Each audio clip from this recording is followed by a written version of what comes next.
حضرت مولانا محمد نصیر الدین چاچڑوی کی ولادت باسعادت 1265 ہجری بمطابق 1849 عیسوی کو چاچڑ شریف ضلع سرگودا میں ہوئی۔ آپ مادرزاد ولی تھے۔ بچپن سے ہی طبیعت گوشہ نشینی اور ترک دنیا کی طرف مائل تھی۔ آپ نے ابتدائی فارسی کتب حضرت مولانا غلام مرتضیٰ نقشبندی رحمۃ اللہ علیہ سے پڑھی۔ اس کے بعد ملتان، دلی، لکھنؤ اور رامپور کے مدارس میں علوم کی تحصیل کی اور سند فراغت حاصل کی۔ آپ نے ظاہری اور باطنی علوم کے اصول میں محنت شاقہ برداشت کی تھی۔ بچپن میں اپنے صاحب حال ابا جان کے زیر تربیت رہے، پھر انہی کے ایما پر دور دراز کا سفر اور غریب الوطنی اختیار کی اور ہندوستان کی اس وقت کی معروف درس گاہوں دلی اور لکھنؤ وغیرہ سے منسلک رہ کر اسناد فضیلت حاصل کی۔ دوران تعلیم اہل اللہ کی صحبت میں بیٹھنا اپنے لیے باعث فخر خیال کرتے تھے۔ قیام دلی کا ایک واقعہ ہے۔ حضرت خواجہ نصیر الدین چاچڑوی رحمۃ اللہ علیہ نے ایک روز فرمایا کہ میں جب دلی میں علم دین پڑھنے کے لیے کچھ عرصہ مقیم رہا تو ان دنوں وہاں ایک مجذوب صاحب رہتے تھے۔ میں جب سبق پڑھ کر اپنے ڈیرے پر واپس آیا کرتا تو اکثر ان کے پاس آ کر کئی گھنٹے کھڑا رہتا۔ ایک روز وہیں ان کے پاس کھڑے کھڑے کافی دیر ہو گئی تو انہوں نے فرمایا، او مولوی میرے پیچھے پیچھے چلے آؤ، اور خود وہاں سے اٹھ کر شہر سے باہر جنگل کی طرف چل دیے۔ میں بھی ان کے پیچھے پیچھے چلا گیا، حتیٰ کہ ہم دونوں شہر سے دور باہر ویرانے میں پہنچ گئے۔ وہاں ایک مسجد تھی، اس کے اندر جا کر فقیر صاحب نے غسل کیا۔ غسل کے بعد مجھے فرمایا، مجھے چادر دے دو۔ میں نے چادر پیش کر دی۔ وہ چادر لپیٹ کر سینے مسجد میں بیٹھ گئے۔ مجھے اپنے پاس بیٹھنے کا حکم دیا۔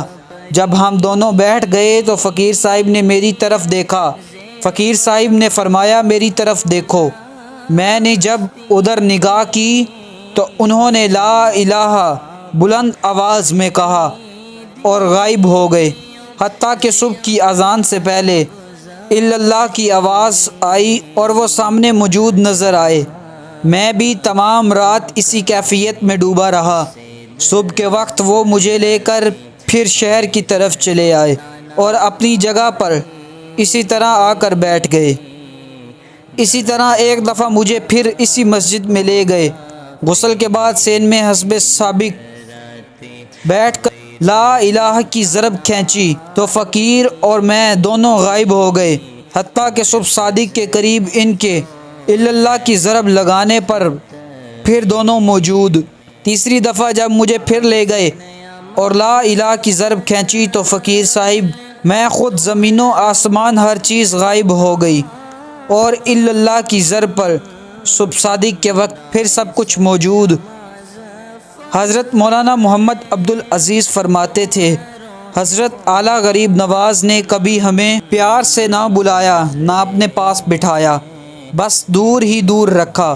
فرمایا کرتے، اگر میں نے ان سے پیار اور محبت کی تو یہ بگڑ کر صاحبزادے بن جائیں گے۔ میں انہیں صاحبزادے بنانا نہیں چاہتا۔ جب ہم دونوں بھائیوں کو آپ بیربل شریف حضرت استاد مولانا غلام مرتضیٰ نقشبندی مجددی کی خدمت میں پڑھنے کے واسطے چھوڑنے کے لیے گئے تو ان سے فرمایا، مولوی صاحب انہیں کچھ فارسی کی کتابیں اور کچھ طہارت کے مسائل پڑھا دیں، باقی میں انہیں خود سنبھال لوں گا۔ حضرت مولانا محمد نصیر الدین صاحب نے تمام علوم دین کی تکمیل فرمائی۔ علوم سے فراغت کے بعد شخصیت میں وہ جلا پیدا ہو چکی تھی جو ظاہری علوم کی تحصیل و تکمیل کا خاصہ ہے، لیکن ابھی باطنی تربیت باقی تھی۔ آپ کی بیعت حضور پیر سیال شمس العارفین حضرت خواجہ محمد شمس الدین سیالوی سے تھی۔ سلوک کی منازل والد ماجد قدوۃ العاشقین حضرت خواجہ محمد فضل الدین چاچڑوی اور حضرت خواجہ سیالوی سے طے کی۔ حضور شمس العارفین نے آپ کو خرقہ خلافت عطا فرمایا۔ آپ کو اپنے شیخ طریقت سے حد درجہ محبت تھی۔ اپنے شیخ کامل کے وصال کے بعد حضور ثانی لثانی حضرت خواجہ محمد دین سیالوی سے بھی فیض اٹھایا۔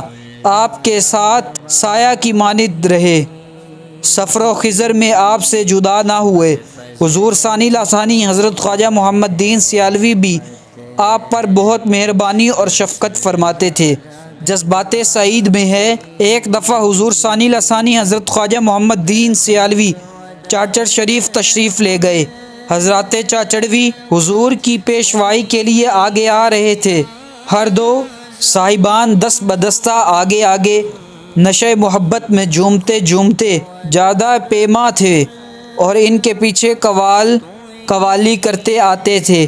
دونوں صاحبان حضور کی سواری والے اونٹ کے قدم بوسی کے لیے خاک پر جھکے ہی تھے کہ حضور نے فوراً اونٹ بٹھانے کا حکم دیا، جس کی تعمیل کی گئی، اور حضور نے کجاوے سے نکل کر دونوں عاشقوں کو گلے لگایا۔ عطائے خلافت کے بعد چاچڑ شریف میں خلق خدا کی رہبری اور ارشاد و تقلین میں مصروف ہوئے۔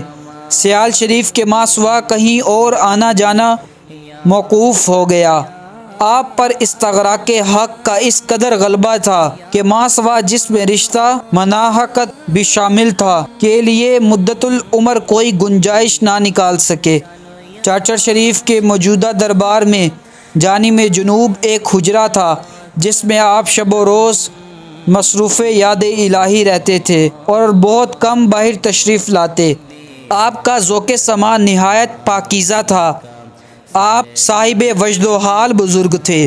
ایک دفعہ میران بخش قوال کو بخار ہوا تو حضور ثانی لثانی حضرت خواجہ محمد دین سیالوی عیادت کے لیے تشریف لائے۔ میرو قوال بخار سے تھا۔ آپ تشریف لائے اور اس کے ماتھے پر ہاتھ رکھ کر پوچھنے لگے، یہ کیا ہے؟ عرض کیا ماتھا، پھر سینے پر ہاتھ رکھ کر استفسار فرمایا، یہ کیا ہے؟ اس نے عرض کیا سینہ، پھر اسی طرح جسم کے دیگر حصوں پر ہاتھ رکھتے گئے اور پوچھتے گئے، وہ جواب دیتا رہا۔ ازاں بعد مسکرا کر فرمانے لگے، کہیں سینہ، کہیں ماتھا، کہیں ہاتھ، کہیں کچھ، میرو کہاں ہے؟ حضرت مولانا محمد نصیر الدین چاچڑوی، جو دور گرا سے سخت بے قرار اس کے قریب ہی چارپائی پر دراز تھے، اس بات سے سخت وجد ہوا، روتے اور لوٹتے باسمل ہو آپ کے قدموں میں آ گرے اور نہایت مضطرب رہے۔ مولوی صاحب موصوف کو اس درد کی شکایت رہتی تھی، لیکن ازاں بعد 20-25 سال کے بعد آپ نے ایک دفعہ فرمایا کہ اس وقت سے آج تک پھر کبھی مجھے یہ بیماری لاحق نہیں ہوئی۔ آپ کی تعلیمات کا نقطہ عروج یہ تھا کہ مرید جب تک اپنی ہستی کو مرشد کی رضا میں فنا نہ کر دے، سلوک میں پیش قدمی نہیں کر سکتا۔ یہی آپ کا شعار تھا اور اس کی تلقین سب ملنے والوں کو فرمایا کرتے تھے۔ آپ اکثر ارشاد فرمایا کرتے تھے کہ خود کو مرشد کے رنگ میں رنگنے کو مؤثر ترین تدبیر یہ ہے کہ اس کی پوری پیروی کی جائے اور اس کے ادب و احترام میں کوئی کمی نہ کی جائے۔ یہ تعلیم آپ بڑے دل نشین انداز میں دیا کرتے تھے۔ آپ کی عبادت و ریاضت کے متعلق آپ کے خادم فقیر حیات محمد مرحوم فرماتے ہیں، آپ نے کوئی 20-25 سال تک ہر روز عشاء کے وضو سے فجر کی نماز ادا کی۔ نماز عشاء کے بعد آپ تسبیح لے کر چارپائی کے ساتھ پشت لگا کر مصلی پر ذکر میں مشغول ہو جاتے حتیٰ کہ صبح ہو جاتی اور آپ نماز فجر اسی وضو سے ادا فرماتے۔ آپ جید عالم اور صوفی تھے، اتباع سنت کا خیال رکھتے تھے، احکام شریعت اور سنت نبوی صلی اللہ علیہ وآلہ وسلم پر عمل تھا، عمدہ اخلاق اور عادات رکھتے تھے۔ آپ بہت خوبصورت اور حسین و جمیل تھے، آئینہ جلال و جمال تھے۔ آپ کھدر کا کرتا اور تہبند اور سر پر ٹوپی یا پگڑی استعمال فرماتے تھے۔ نہایت سادہ لباس ہوتا تھا۔ آپ کی خوراک بھی نہایت قلیل اور سادہ تھی۔ آپ نے 1329 ہجری میں حضور مجاہد اعظم حضرت خواجہ محمد ضیاء الدین کی معیت میں حج بیت اللہ اور روضہ رسول اللہ صلی اللہ علیہ وآلہ وسلم کی زیارت کا شرف حاصل کیا۔ آخری سالوں میں حضرت مولانا محمد نصیر الدین چاچڑوی رحمۃ اللہ علیہ کو کچھ بیماری لاحق ہو گئی، جو 1912 عیسوی کے آغاز سے شدت اختیار کر گئی۔ بالآخر 1 ربیع الاول 1334 ہجری بمطابق 4 مئی 1916 کو آپ کا وصال ہوا۔ والد ماجد کے دائیں پہلو میں سپرد خاک کیے گئے۔ آپ کے وصال کے بعد حضرت مولانا محمد عبدالعزیز المعروف قلندر کریم چاچڑوی رحمۃ اللہ علیہ زیب سجادہ ہوئے۔